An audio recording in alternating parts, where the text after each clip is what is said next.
ټول کفارو ته ودرېدو او په یو منت التجا یې ورته کوله ملګرو چې که زه تاسو ته ووایم چې د دې غر نه اخوا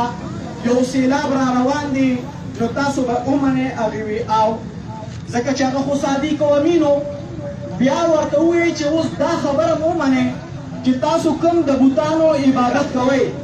نو دا حبس دی او تاسو صرف دا کلمه ووایئ چې لا اله الا الله لا اله الا الله نو زما عزتمندو مشرانو او الله ډیر عزت درکړی دی نو چې چا په هغې ایمان راوړو او کلمې ووایي هغې کامیاب شو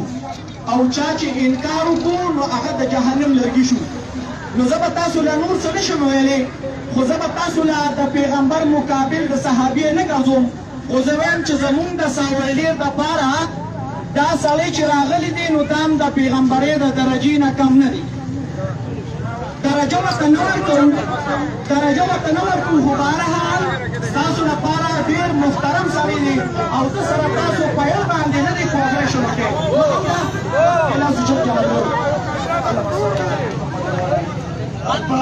استاذ سعيد